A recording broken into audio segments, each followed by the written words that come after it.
Bienvenue dans En cas de tracas, le podcast où l'on parle alimentation émotionnelle. Vous savez, c'est ce moment où après une journée stressante, vous ouvrez le placard et finissez un paquet de gâteaux. Alors pour mieux comprendre ce qui se passe, je vous propose d'explorer les liens complexes entre vos émotions, votre alimentation, votre corps et votre santé mentale.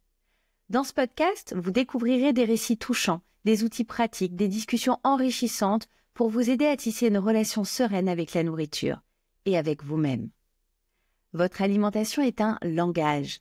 Apprenons à le décoder ensemble pour mieux vous comprendre. Et au fait, moi, c'est Julie Rojon, autrice du livre Libérez-vous de l'alimentation émotionnelle, thérapeute et formatrice. J'accompagne des personnes qui souhaitent transformer leur rapport à l'alimentation et forme des professionnels à intervenir sur ces thématiques. Maintenant, c'est parti, place à l'épisode. Le mouvement comme acte de réconciliation, de reconnaissance, d'empowerment.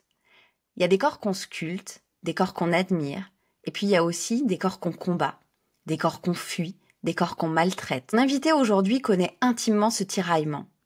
Sarah Magnoli est coach sportive, passionnée de mouvement, d'accompagnement, de résilience. Mais avant de devenir cette femme, Sarah a été en guerre contre elle-même, par la peur de trop, par la honte du pas assez. Elle a traversé la souffrance des troubles alimentaires et un jour elle a choisi. Elle a choisi de remettre du lien, du mouvement, de la reconnexion. Le sport comme issue de secours, comme reconnaissance. Dans cet épisode, on va parler de cette souffrance silencieuse que vivent des milliers de personnes chaque jour. On va parler de cette voix intérieure qui juge, qui contrôle, qui déchire. On va parler de sport, oui, mais surtout de résilience, d'amour de soi, de réconciliation. Et peut-être que dans les mots de Sarah, vous trouverez un écho, une lumière, un apaisement. Alors bienvenue dans En cas de tracas. Prenez une grande inspiration et on y va. Alors Sarah, je suis vraiment heureuse de t'accueillir à ce micro aujourd'hui. On a longtemps appris que bouger, c'était pour contrôler, pour compenser, on en parle beaucoup dans l'alimentation émotionnelle, pour se rapprocher d'un corps, d'un idéal qui serait parfait. Et on nous a vendu le sport et on nous le vend encore aujourd'hui comme une injonction. C'est un outil pour maigrir, pour se faire mal, pour rattraper des écarts. Mais il existe une autre voie. Une voie où le mouvement n'est plus une punition, où l'on se met en mouvement non pas pour ressembler à un idéal, mais pour se sentir vivant, vivante. Pour se reconnecter à son corps, à sa force, à sa puissance intérieure, et pour se réconcilier avec ce corps qui nous porte, qui nous soutient, et qui honnêtement mérite mieux que de la haine ou de l'indifférence. Et ce qu'on sait aussi, et ça c'est les études qui le confirment aujourd'hui, c'est que le mouvement a un impact réel sur le cerveau et sur les émotions, aussi sur notre capacité à traverser nos traumatismes. Et bouger améliore beaucoup de choses. On peut citer l'estime de soi, ça réduit les symptômes de l'anxiété, de dépression, ça régule nos émotions, ça contribue à diminuer le stress.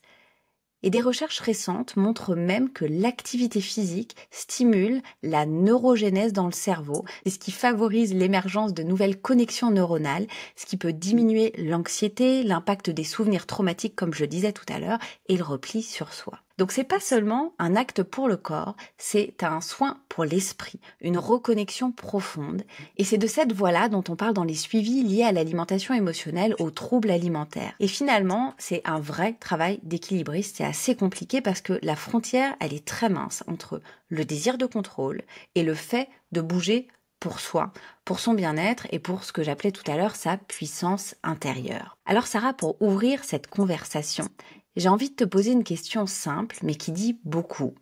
Est-ce que tu te souviens, toi, de la toute première fois où tu as ressenti la puissance de ton corps, non pas en le regardant de l'extérieur, mais en te sentant forte, vivante et pleinement ancrée dans ce corps? Alors moi qui suis quelqu'un d'assez hyperactive et beaucoup dans le mouvement, j'ai pu ressentir ça à plusieurs moments de ma vie.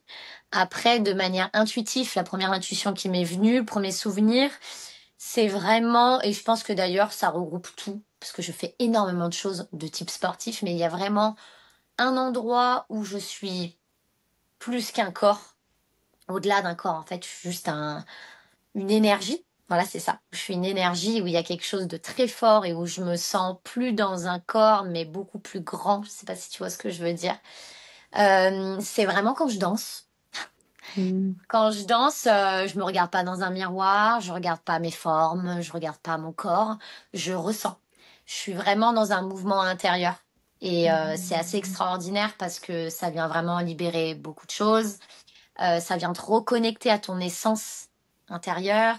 On n'est plus un corps, c'est vraiment ce que je dis, on est juste, une énergie qui bouge à droite, à gauche, devant, derrière, qui se déplace dans l'espace et je dirais c'est quand je danse et même quand je faisais, à 20 ans, j'étais dans une école pro en danse après mon bac.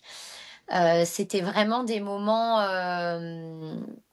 intenses que de danser et en fait, même si c'était des moments pas faciles parce que les gens me regardaient, si j'arrivais à couper autour de moi, ce qui se passait dans mon corps, c'était magique et je pense que je le ressens vraiment qu'à ce moment-là, Et dans ma finalement, en vie. t'écoutant, il y a un réel flow, il y a une sensation d'énergie, de Lâcher boule prise, d'énergie. tu complètement, si vraiment tu arrives à te défaire du regard des autres, ce qui a pas du tout été facile pour moi quand j'avais 20 ans, hein. Quand j'ai 20 ans, j'étais en train de grandir, en train de devenir une femme. C'était pas facile du tout. Je me sentais seule en plus.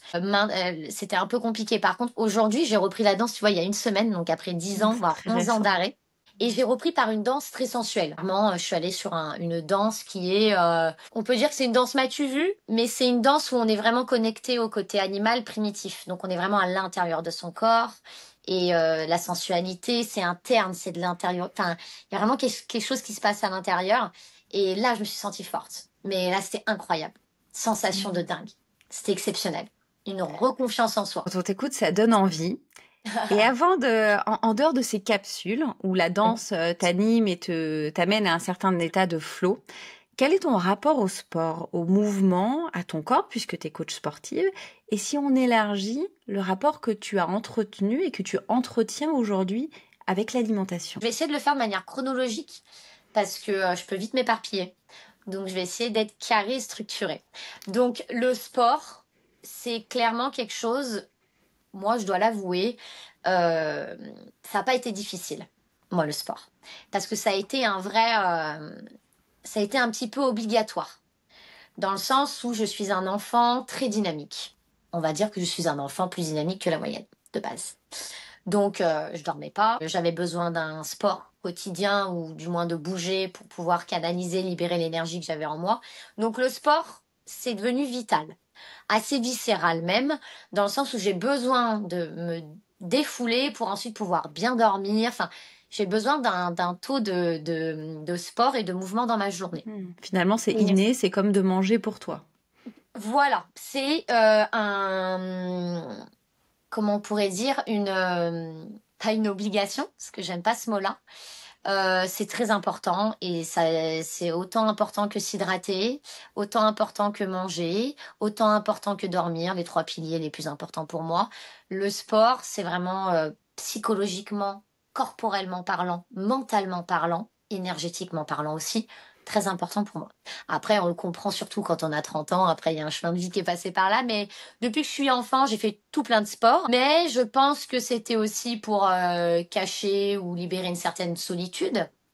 Euh, j'ai eu une très bonne alimentation dans le sens où ma maman ne nous avait jamais, elle nous a toujours fait des produits frais, a toujours cuisiné. Elle a essayé vraiment de nous inculquer. On n'a jamais mangé des choses transformées. Enfin, si on avait des goûters, mais au-delà de ça, voilà.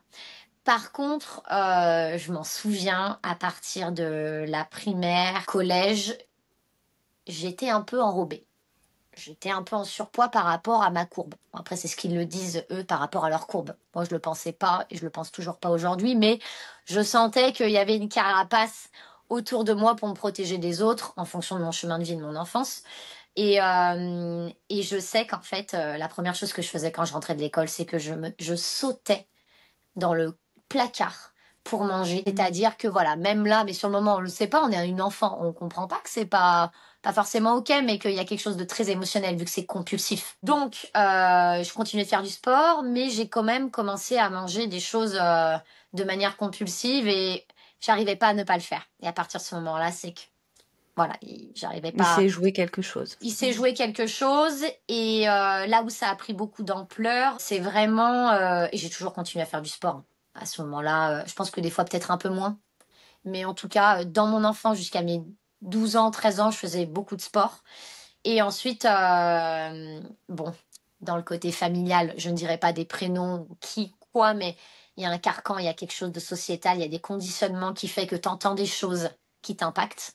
Soit on te les dit directement, attention à pas trop manger, on crée quelque chose de pas ok autour de la nourriture, donc toi tu n'as pas envie d'y aller, mais du coup vu que c'est interdit, tu y vas encore plus. En tant qu'enfant, faut pas aller là. Si on dit à quelqu'un t'y vas pas, la seule chose qu'il va vouloir faire, c'est y C'est y aller. aller, bien sûr, et Donc c'est moi, la grande problématique dans grande le cadre de problématique. l'alimentation émotionnelle. Oui, c'est tout ce Moi, qu'on j'ai eu entend tous les vraiment que ça jours. qu'avec l'alimentation. J'ai été un enfant très libre, j'avais le droit d'être qui j'avais envie d'être, aucun problème. Par contre, au niveau de l'alimentation, c'est vrai que j'ai entendu des choses, attention, pas trop ça, là t'es un peu grosse, faut faire attention. Et en fait, j'ai surtout aussi entendu des personnes parler d'eux-mêmes. Quand toute ta vie, tous les jours, t'entends quelqu'un se diminuer physiquement, se dire des choses pas ok pour elle-même, dire qu'il faut faire attention à pas être un peu plus forte, ou ben, inconsciemment, qu'est-ce qu'on Bien fait sûr, nous? on intériorise. On intériorise, on mime, surtout quand il y a un lien assez fort.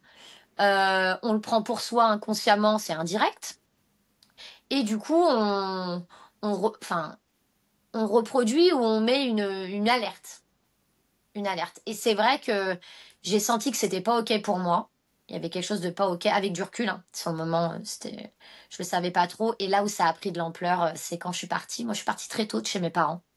Je suis partie à 18 ans et demi et je suis jamais retournée. D'ailleurs. Du coup, quand t'as 18 ans et demi, t'es en pleine construction, t'as pas confiance en toi, tu te sens pas bien dans ton corps, tu te trouves pas très jolie, tu pars dans un milieu qui est difficile, qui s'appelle la danse, dans une autre ville où t'es toute seule. C'est mon choix. Je suis responsable de ce choix-là. Je l'ai voulu et je remercie la vie d'y être allée. Mais en tout cas, sur le moment, il y avait la théorie et la pratique. Et surtout, quand t'es étudiant, la nourriture, c'est du tout prêt. Et là, vraiment, je pense que j'ai dépassé un stade entre pas très bien manger et je suis devenue, j'ai eu de la chance, je n'ai pas eu d'anorexie, mais je pense que j'ai fait quand même des petites crises de boulimie avec du recul. Je pense que j'ai eu ça et en même temps, j'avais mon école de danse. C'est pour ça que je fais le rapport en fait entre l'alimentation et le sport parce que j'étais dans un milieu sportif et en même temps, je me réfugiais dans la nourriture. C'est très particulier. Je suis pas allée dans le meilleur des milieux, je suis allée dans un milieu compétitif alors que moi je vis de manière communautaire et horizontale. Donc me confronter à quelqu'un d'autre, it's not possible. C'était impossible quoi. Et du coup je vivais des moments très difficiles de rejet, d'exclusion. Le corps, moi, on me disait Sarah, t'es un peu trop grosse pour être en danse classique. Enfin, je me prenais des scuds dans la tronche, hein, clairement. Et à côté de ça, tu rentrais et tu mangeais. Mhm. Donc ça a commencé comme ça. Et après, quand je suis rentrée sur Lyon, je pensais à la nourriture toutes les secondes qui passaient. Et c'est là où je me suis mis à faire du renforcement musculaire et où ça a commencé à évoluer. J'ai repris le pouvoir de mon corps quand je n'étais plus dans un milieu de jugement. Donc la danse, j'ai coupé la danse du jour au lendemain. Pour me sauver, je pense inconsciemment, il y avait ça. Et je me suis mis à faire une petite salle de sport où personne n'allait me juger, où j'étais dans mon... Par contre, je me suis mis encore dans un full contrôle. Je m'entraînais 2 fois par jour, 2 heures à chaque fois. Je voulais changer mon corps. Donc on sentait que c'était pas OK. Donc le sport à ce moment-là t'aide à sortir peut-être des carcans liés à l'alimentation, mais par un autre instrument de contrôle. C'est-à-dire que Ah bah, finalement, on déplace un petit peu le curseur, on le déplace de l'alimentation au sport. donc on passe d'un extrême à un autre. Sauf que du coup, ce qui a été intéressant, que ça soit bien ou OK, ça c'est pas un problème. C'est pas le sujet, mais j'ai déplacé. Émotionnellement parlant, j'ai déplacé. Donc la nourriture, bon, d'un côté, ça m'a aussi permis de bien manger. Je faisais attention à ce que je mange. Là, je garde le positif. Sur le moment, je pensais à ce que j'allais manger toute la journée. Je faisais attention à mon corps, attention.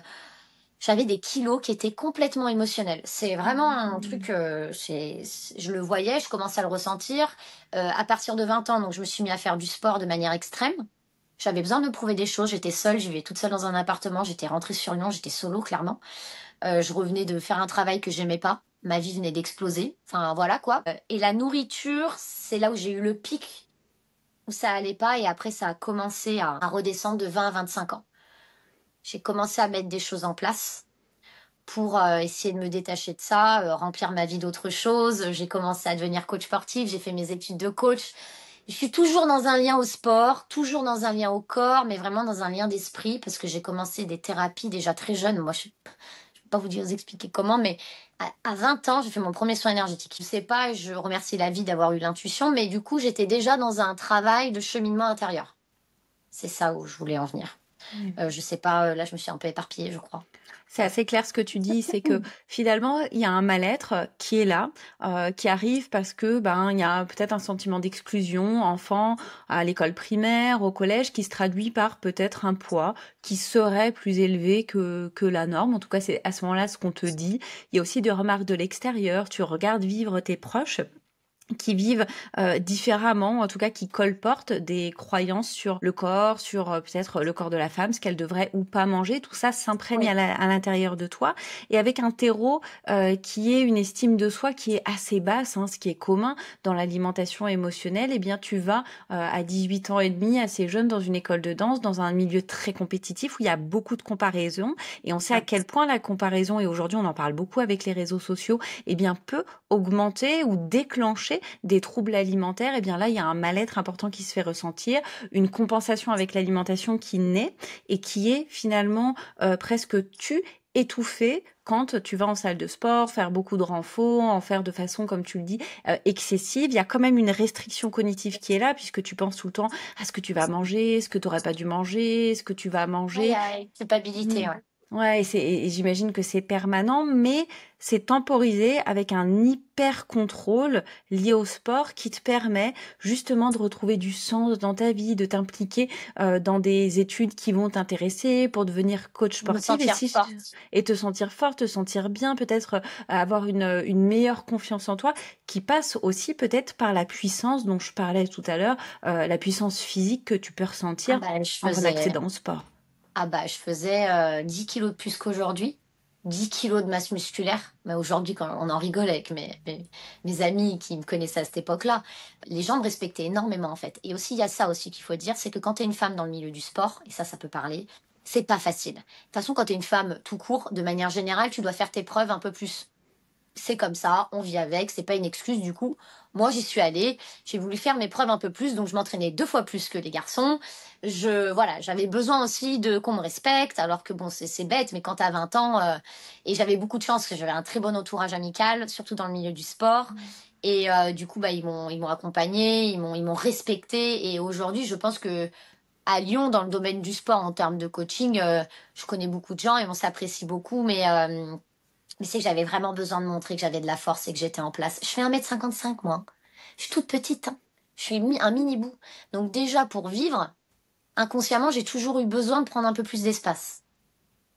Et du coup, j'avais vraiment pris une grosse masse musculaire et j'ai perdu en fait mes kilos émotionnels quand j'ai rencontré quelqu'un dans ma vie qui était complètement détaché du regard sur le corps. Ça m'a beaucoup aidé. En fait, ça m'a aidé, mais il n'y avait pas de remarques, il n'y avait pas de regard malsain, il n'y avait pas de... C'était, c'était extrême dans le détachement. Mais voilà, on attire toujours les extrêmes pour travailler, pour vivre des choses, pour libérer des mémoires. Mais en tout cas, je sais que cette personne-là, je pense, m'a inconsciemment aidée puisque c'est kilos émotionnels que je pensais en trop. Et au final, aujourd'hui, je le ressens, que je me sens beaucoup mieux. Et ben, je les ai perdus tout au long de cette relation. Sans même y penser. C'est très intéressant ce que tu Ouais. expliques. Je vais amener un éclairage aussi. Quoi, on va faire, et puis c'est souhaitable, quand on souffre de son rapport notamment à l'alimentation, on va faire des thérapies, ça peut même être sur d'autres sujets. Mais il peut y avoir quelque chose qui nous permet aussi d'évoluer, c'est le partenaire, la partenaire avec qui on vit. Et être au contact de quelqu'un d'autre qui a un autre modèle, d'autres croyances, une autre façon de penser, peut bien évidemment avoir un impact sur notre écosystème personnel et sur la construction de notre personnalité. C'est sûr. Ah non, mais moi, avec du recul, ça m'a énormément aidé. Moi, en même temps, en parallèle, je faisais des thérapies brèves, spontanées. Moi, je suis quelqu'un qui est passionné par toutes les mémoires familiales, transgénérationnelles. Je me forme, c'est ce que je fais dans mes consultations en numérologie. Parce que du coup, je suis pas que coach sportif, je suis numérologue aussi. Donc, on vient vraiment libérer les mémoires familiales et en fait, on se rend compte qu'on porte des choses qu'on porte des traumas, qu'on porte une façon de s'alimenter qui des fois ne nous appartient pas, c'est des choses qu'on a mimées ou qu'on nous a transmis, on y croit, on n'y croit pas, c'est pas non plus le sujet, mais vraiment, je le vois que je portais quelque chose. Quand j'ai fait cette thérapie, quand j'ai conscientisé énormément de choses, quand j'ai fait plein de petites choses sur le corps, l'esprit, etc., il y a des choses qui se sont libérées. Et ce qui s'est libéré en même temps, c'était des kilos émotionnels. C'était mes kilos, en fait. Et même si j'en ai 5 de plus aujourd'hui, je serais très heureuse. Parce que j'ai libéré, en fait, les choses qu'il fallait que je libère. Il y a encore plein de choses à libérer, certes, mais Le il y a aussi travail de ça. toute une vie. Mm.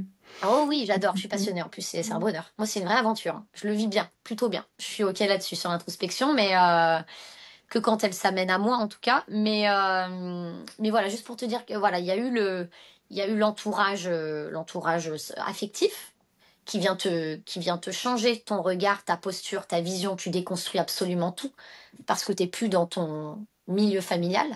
Et je pense que c'est tellement important. Enfin, c'était un des piliers en tout cas. C'était ça. Et donc tu pars de chez toi, il se passe des années jusqu'à aujourd'hui, peut-être 10-15 ans, t'assembles toutes les pièces Oui. de ce puzzle qui fait qu'aujourd'hui, tu m'as l'air très bien dans tes baskets, dans ton assiette et dans ta tête. Et pour toi, aujourd'hui, qu'est-ce que ça veut dire de bouger et qu'est-ce que ça t'apporte au-delà du physique, puisqu'on a bien compris que le physique n'était aujourd'hui plus une question, en tout cas le physique lié à l'apparence. Oui. Alors, moi, je suis quelqu'un de très transparente et très honnête. J'ai des moments dans l'année où il y a mon physique qui revient, mon rapport au corps. C'est humain, on est comme ça, on peut pas être parfait. Et au contraire, j'apprends à lâcher prise là-dessus aussi parce que bah, je peux pas tout contrôler tout le temps, toujours être au top. Enfin, c'est pas possible. Donc, il y a des moments quand même qui peuvent revenir. C'est souvent le mois de juin parce que c'est le moment de l'été où on se met en maillot, où on se montre, en règle générale. Mais sinon, non, j'ai vraiment, je pense, guéri quelque chose, fait la paix avec quelque chose. Et du coup, par rapport au sport, moi, dans mon coaching, comment j'accompagne les gens, quand ils viennent me voir, je parle vraiment des gens aussi parce que c'est global, j'ai fait ça 10 heures par jour pendant 8 ans. J'allais à domicile et j'y vais toujours un peu, mais et en fait, ils me disaient, bah Sarah, je veux perdre du poids. Je veux vraiment ressembler, je veux être fit, quoi. Je leur dis, OK, est-ce qu'on peut s'asseoir 2 secondes, déconstruire un peu la demande, et est-ce qu'on trouverait pas un autre moyen d'accéder à un corps qu'on aime, sans se mettre de frustration, ni de contrôle, ni de tomber dans l'excès, ou ni de tomber dans un extrême, ou ni de tomber dans des choses qui sont pas OK et pas saines. Surtout le mot sain. Et en fait, je leur dis, écoutez, vous avez envie de quoi dans votre vie? À part d'être mince. Parce qu'en règle générale, c'est la demande. Bah, j'ai envie de me sentir un peu plus tonique, j'ai envie de me sentir en bonne santé. Je dis, voilà. C'est quoi l'objectif du jour là? C'est d'être quoi? Savoir être bien mobile, savoir courir ou monter des escaliers sans être au bout de sa vie. Non, mais clairement, c'est vraiment qu'est-ce que j'ai essayé de changer leur vision et leur point de départ. Et je leur ai dit, vous inquiétez pas, la conséquence, votre corps, il va parler tout seul. Laissez-le tranquille, il est très bien fait de base. Plus on vient tirer sur la corde, plus on veut le contrôler, plus parfois c'est compliqué. Donc en fait, je changeais le rapport au mouvement et le rapport au sport, je changeais le côté esthétique. J'ai dit, venez, on sort de ce côté esthétique, je vais faire en sorte de vous rendre complet, en bonne santé, heureux. Parce qu'il y avait un vrai travail psy dans mon coaching, on parlait beaucoup. Et je leur ai dit, faites-vous confiance. Et en fait, je pense que j'ai changé la méthode de travail, la méthode de sport et ma méthode de coaching en changeant cette vision-là. Et finalement, Et la porte d'entrée n'est plus de sculpter son corps, mais pas du c'est, tout. on part plus d'un besoin, d'un ressenti interne qui peut avoir un effet domino. Le corps De... va changer, l'apparence peut changer, mais en tout cas, ça peut être l'objectif final, mais ce n'est plus l'objectif premier. Et je trouve que quand tu changes un peu de voix, un peu de posture, on peut parfois atteindre le chemin, parfois plus facilement parce qu'on a un peu plus lâché. Et on a laissé notre corps aussi parler, il faut l'écouter. Et je pense qu'en toute sincérité, là, on est vraiment sur des corps en souffrance, je trouve, de manière globale. Et c'est de la souffrance physique, mais qui est le résultat d'une souffrance interne et psychologique et énergétique aussi. Et du coup, si on se remet juste du mouvement, qu'on se reconnecte par des choses qui peuvent être douces, parce qu'en règle générale, ça aussi, il faut le dire, j'en suis la première. Moi, j'ai fait du sport dur. J'ai fait du sport parce que j'ai besoin de dopamine. par rapport à, voilà, Ton mode de fonctionnement. mon mode de fonctionnement. Faut pas dire un mot, mais Que je devine. ouais, mon mode de fonctionnement, de la dopamine quotidienne, etc. Donc, qui veut dire dopamine, veut aller toujours chercher plus haut. Certes, j'ai un peu de ça tout le temps, mais aujourd'hui, j'arrive à trouver l'équilibre de quelque chose de plus ancré, plus linéaire, plus doux, respiration, sophro, pilates, yoga, tout ça. Et en fait, je me rends compte que ça vient vraiment gérer le cortisol, le stress, qui peut aussi gérer mon corps derrière. Je trouve que je prends beaucoup moins de poids, que je dors mieux. En fait, c'est vraiment se reconnecter à la tête pour libérer son corps et changer les gens, changer leur vision du corps, de l'esthétique. J'espère que je suis claire. J'ai tellement Oui. d'infos à donner que j'essaye de choisir. Alors moi, ça me paraît clair en t'écoutant et finalement, Oui. le choix aussi de l'activité physique Ouais. va être important parce que on a tendance à aller dans des activités qui, comme tu le dis, sont très impactantes. Alors je pense notamment à prendre de la charge, la musculation, etc. Mais tout ça est à tempérer avec d'autres activités Oui. plus douces et on peut mettre ça au regard de ce que nous disent aujourd'hui les neurosciences, de ce qu'elles prouvent, que l'activité physique augmente, et tu l'as dit très justement, la dopamine, qui est du coup l'énergie de l'entrain, la sérotonine, qui est plutôt la neurohormone du bien-être, diminue Oui. le cortisol, qui est communément et finalement assez, Lié au de manière stress, à assez l'anxiété. vulgarisée, c'est ça, lié au stress. Et c'est pas qu'une question de muscles. Alors, qu'est-ce que le sport, toi, a changé émotionnellement dans ton rapport à la vie, dans ton rapport aux autres et même à tes propres limites? Alors le sport, moi, c'est quelque chose où je crois que c'est là où je me sens le plus à l'aise. Donc c'est peut-être pour ça aussi pourquoi j'en fais plein, parce que c'est là aussi où j'ai l'impression d'arriver à faire quelque chose de ma vie, clairement, hein. Et du coup, ouais, c'est vrai que le sport, ça m'apporte de manière quotidienne parce que je trouve que le sport est allé me... Bon, ça m'a challengée, même si j'ai pas trop besoin de ça non plus. J'aime pas trop le sport souffrance, même si j'ai souffert peut-être 2-3 fois sur des gros trails de 44 kilomètres sous moins 12 degrés en pleine nuit. Oui, tu souffres un peu. Mais aujourd'hui, je suis quelqu'un qui est pas dans la performance. D'ailleurs, je crois que je l'ai jamais été. Tout le monde le sait, hein. C'est-à-dire que je suis coach, mais je suis pas performante dans un sport. Moi, je suis performante dans plein de petits sports. Pas performante, mais j'aime tester et je suis à la recherche du plaisir. Voilà, je suis à la recherche du plaisir grâce au sport et peut-être que là, j'ai mon intuition qui vient de me dire un truc dans ma tête. Peut-être que le plaisir qu'on peut rechercher dans la nourriture, moi, aujourd'hui, je le recherche dans le sport. Alors peut-être que ça m'a aidé, je sais pas. Probablement, à finalement trouver une source d'épanouissement par rapport à ton propre fonctionnement. Et ce que j'entends, c'est que finalement, le sport te permet aujourd'hui de t'accomplir au niveau professionnel, mais aussi au Ah niveau oui, personnel, personnel surtout. et que c'est une source de plaisir immense, ce qui doit forcément réguler ton rapport aux émotions. Et si ton rapport aux émotions est davantage stabilisé, si tes émotions sont davantage vécues, digérées, eh bien, il y a plus besoin de stratégies de compensation avec de Non. l'alimentation. Non, aujourd'hui, j'adore le. Moi, je suis quelqu'un qui est très sucré. J'aime les gâteaux. J'adore le chocolat. Mais déjà, moi, je suis quelqu'un qui mange de manière équilibrée, mais qui se fait plaisir. Et ça, je le répète, parce que je pense qu'il va y avoir beaucoup de mes coachés qui vont écouter ou d'autres personnes. Et euh, c'est que ce rapport au cheat meal une fois par semaine, tu lâches, tu manges tout ce que tu as envie, ensuite tu reviens dans quelque chose d'équilibré. Moi, je suis pas du tout là-dedans. Ça me fait même peur. Pour moi, c'est même si ça peut aider des personnes sur un petit moment à retrouver une alimentation saine, ça c'est ok. Tout est nuançable. Dans tous les cas, il n'y a pas de bien ou de pas bien à tous les niveaux, dans le sport, dans le bien-être, dans la psy, tout. Mais euh, je suis plutôt ok sur des plaisirs de manière régulière pour pas que ce plaisir-là, ça soit de l'interdit. Parce qu'en fait, si on se dit qu'on n'y a le droit qu'une seule fois dans la semaine, c'est que c'est pas normal ou que c'est pas bon pour le corps. Je diabolise aucun aliment, moi. Aucun. Peut-être la drogue. Mais ce que je veux dire, même ça, si des fois ça peut te faire du bien et te libérer, bah écoute, enfin, non mais voilà, ce que je veux dire, c'est que tout est à nuancer, tout est question d'équilibre.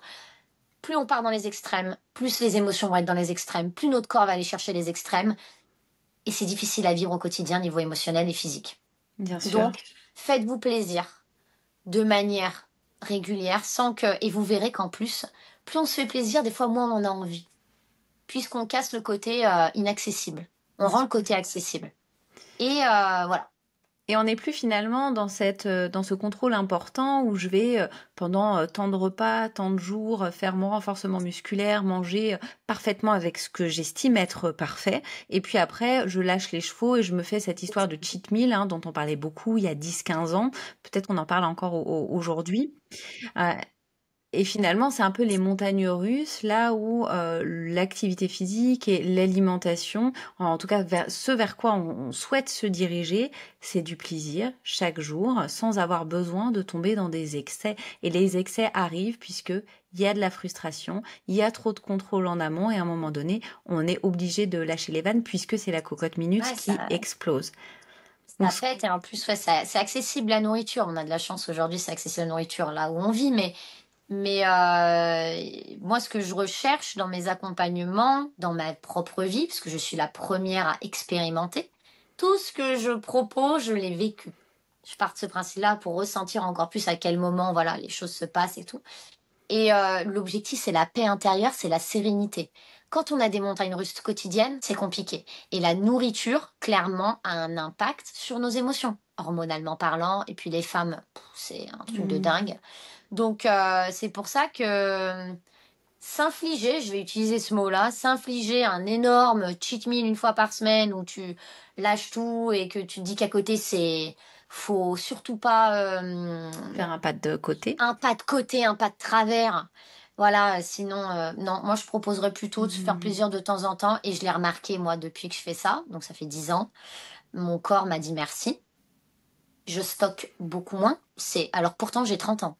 De base, voilà, plus on vieillit, plus c'est compliqué logiquement, même si pour moi je vais dans l'autre sens, mais du coup vraiment le fait de rééquilibrer tout ça, toujours dans la nuance et dans l'indulgence envers son corps, envers soi-même, c'est cool. Après, là on parle pas d'intolérance, il y a des personnes qui peuvent pas se permettre de manger ça, enfin là on Bien nuance. sûr, là on n'est pas On sur va des pas on dans n'est le... pas sur des cas finalement finalement on va Voilà, parler là je plus vais de être la sur de la majorité globale, hein. des gens, bien sûr. Oui, oui. Et ce que tu exprimes, c'est finalement ce qui est éclairé par un courant qui s'appelle la psychonutrition et qui est aujourd'hui très bien documenté. C'est finalement quel est l'impact de notre mode de vie, de notre alimentation sur notre santé mentale.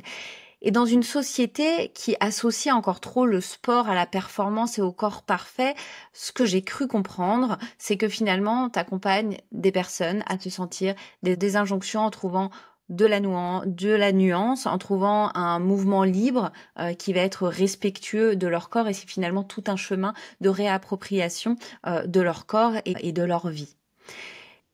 Et si le mouvement peut être un levier de réparation profonde, même pour des personnes qui se sentent cassées, abîmées, qui ne se sentent pas bien, qui ont peur de bouger, comment est-ce qu'on peut amener ces personnes à amorcer un premier pas? Parce que tu dois en avoir, toi, de cette typologie de personnes. Et après, j'ai beaucoup de chance. Je fais tellement ce métier avec amour que je crois que je le transpire, et que quand il y a de l'amour, il y a beaucoup plus de facilité à accéder à quelque chose. C'est-à-dire que je parle de mon accompagnement à moi, mais en tout cas, je pense que j'arrive dans l'humour, dans beaucoup de compassion, c'est ce qui revient, bienveillance, à mettre les gens en confiance. Les personnes qui sont toutes cassées, ou de manière globale, les personnes qui ont du mal à faire un pas vers le sport, il y a aussi un gros manque de confiance en soi, peur de l'échec. Voilà, donc la question à poser en accompagnement au début, pourquoi tu t'es jamais mis au sport? Est-ce que tu t'es déjà posé cette question-là? Qu'est-ce qui te bloque? Ça, c'est des questions qu'en règle générale, les gens vont pas forcément poser. Et c'est vraiment chercher, ok, la faille, elle est là, et essayer de tourner autour, de trouver des solutions pour qu'ils puissent se mettre au sport, mais en tout cas, trouver un sport qui leur convienne, d'accord? Ne pas partir dans les extrêmes, c'est-à-dire que ça y est, je me mets au sport, c'est 4 fois par semaine. Non, non, non, vaut mieux une fois par semaine, je leur dis, pendant des années, plutôt que 3 fois pendant 6 mois, et après on en a marre, on fait un burn-out, on stoppe, on n'a pas le temps, parce que il faut faire les choses, comme je dis, dans l'équilibre. Et le mot qui me vient, c'est progressif. Adapté à son niveau, dans la bienveillance de soi-même. Si on essaye, ou du moins si on est accompagné par quelqu'un, faites-le avec des personnes qui sont sans jugement. Dans la bienveillance, c'est pas forcément qu'ils vous prennent et qui vous amènent dans la douleur. Vous êtes déjà dans la douleur. Que ça soit psychique ou corporelle, vous êtes dans la douleur. L'objectif, c'est de remettre le corps en mouvement, parce que le mouvement, pour moi, c'est la santé. C'est vraiment mon créneau, c'est ça. Le mouvement, c'est la santé. N'importe lequel. Il y en a plein qui me disent, Sarah, moi, je marche juste. Mais c'est génial. Marcher, la marche rapide, la marche tout court dans la nature, c'est un bienfait encore mieux qu'aller se faire une séance de renforcement musculaire dans une salle toute fermée. Clairement, on est connecté à l'esprit, au corps.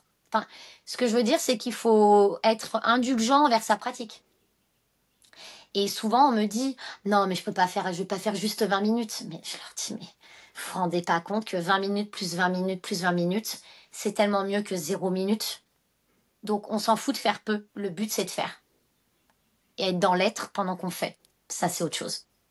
Mais voilà. Et quel message tu pourrais transmettre aux personnes qui nous écoutent, mais qui se disent non, c'est pas pour moi, j'ai la flemme, j'ai pas le temps, j'ai déjà essayé, ça marche pas, c'est trop dur pour moi. Qu'est-ce que tu pourrais leur dire? Qu'est-ce que je pourrais leur dire? Faites-vous confiance, vous avez juste pas trouvé le sport qui vous convient. Vous avez peut-être vu du sport, de tout ce qu'il y a sur les réseaux, mais en fait, vous avez juste pas trouvé votre truc. Moi, je dis, et je le répète très souvent surtout sur mon compte Instagram en story, je le dis tout le temps, recherchez le plaisir. Le plaisir va amener de la régularité. Si on va faire quelque chose qu'on n'aime pas, on va pas vouloir envie d'y aller, donc on va pas y aller. Trouvez un sport qui vous correspond. Qu'est-ce qui est mieux pour moi? Quelque chose de doux, quelque chose où je vais danser. Tout ce qui est en mouvement, pour moi, c'est du sport. Voilà. Donc, mon créneau, c'est aussi donc rechercher plaisir. Si on peut éviter au début la souffrance, en fait, c'est progressif, c'est-à-dire qu'on peut aller chercher un peu de souffrance dans la performance, elle est là. Alors, on va chercher à ouvrir quelque chose d'autre, une autre dimension. Peut-être qu'on peut souffrir un peu sur le moment, mais à côté, on ressent quelque chose d'extraordinaire.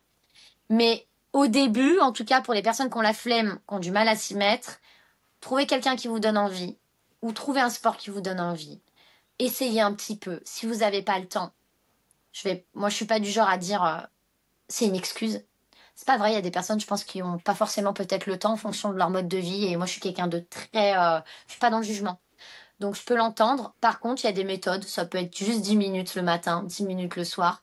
Ça peut être des séances de 20 minutes. Vous n'êtes pas obligé de faire beaucoup. Voilà. Donc, ça peut...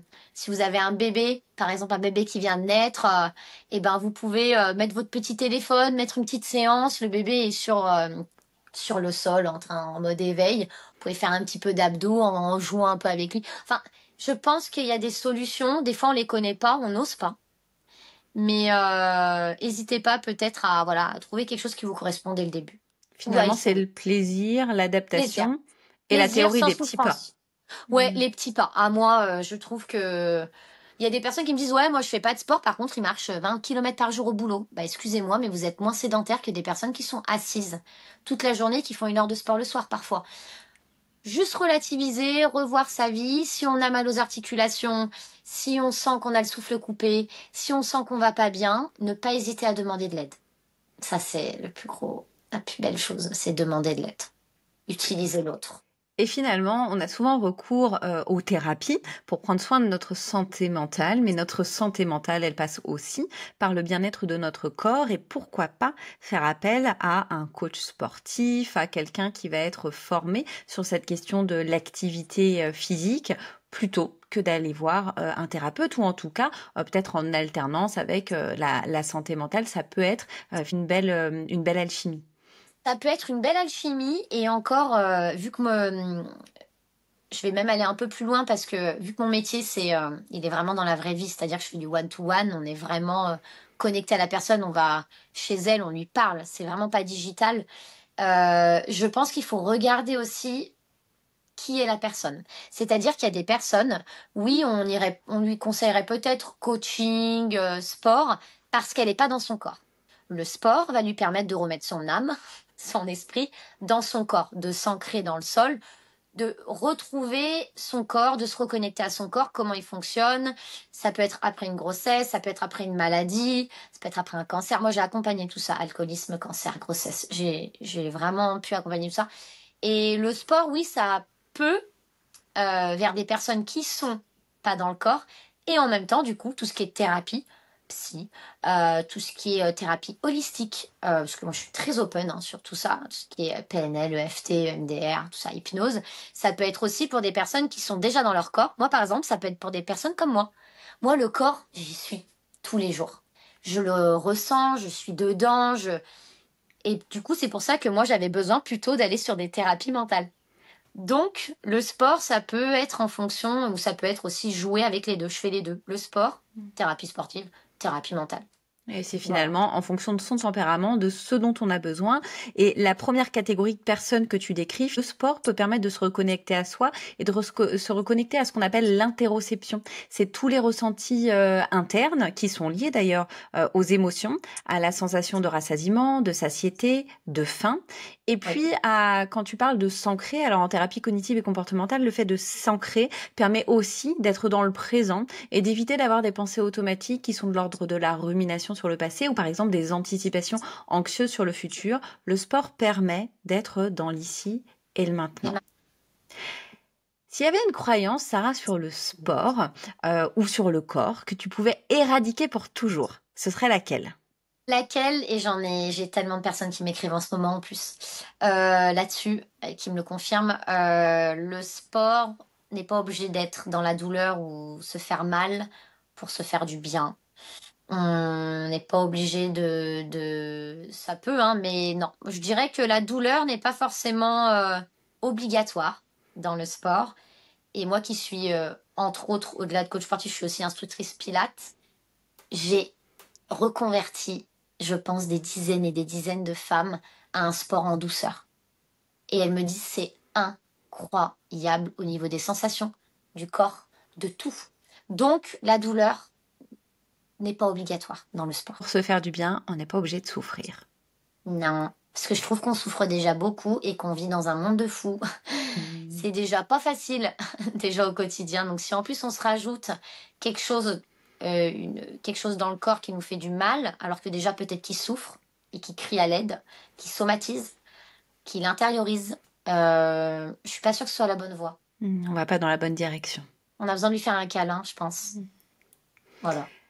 Et je crois que ce que tu nous rappelles aujourd'hui, c'est qu'on a toutes et tous la capacité de nous remettre en mouvement, et pas pour correspondre nécessairement à un idéal, pas pour rentrer dans un moule, mais pour retrouver ce lien si précieux que tu as décrit avec ce corps qui nous porte, qui nous soutient, qui nous parle, même quand parfois on refuse de l'écouter. Et finalement, le mouvement peut être une réparation, un retour à soi. Et bouger peut nous permettre de nous sentir vivants, de nous sentir capables pour reprendre le pouvoir de ce qu'on pensait peut-être perdu.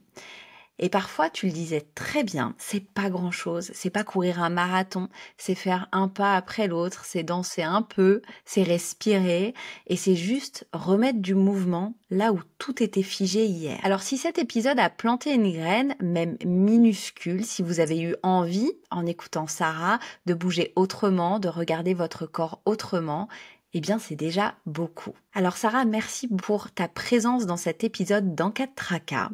Et pour les personnes qui veulent en savoir plus sur toi, sur ce que tu proposes, où est-ce que je peux les rediriger ?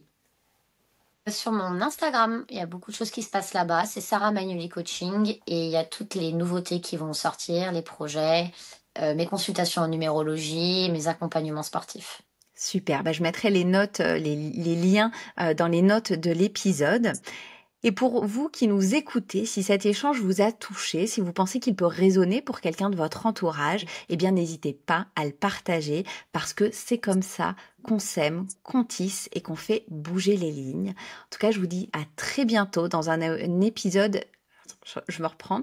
En tout cas, je vous dis à très bientôt dans un nouvel épisode d'En-cas de tracas. Prenez soin de vous et rappelez-vous, vous méritez d'habiter ce corps tel qu'il est ici et maintenant. Et ne partez pas tout de suite. J'ai quelque chose d'important à vous demander. Si cet épisode vous a plu, notez-le ou suivez-le sur votre plateforme d'écoute. C'est rapide, c'est simple et moi, ça va m'aider à continuer de créer du contenu qui vous parle. Et n'oubliez pas de le partager à vos proches ou sur les réseaux sociaux pour le faire vivre. Merci d'avance pour votre contribution et à très vite dans En-cas de tracas.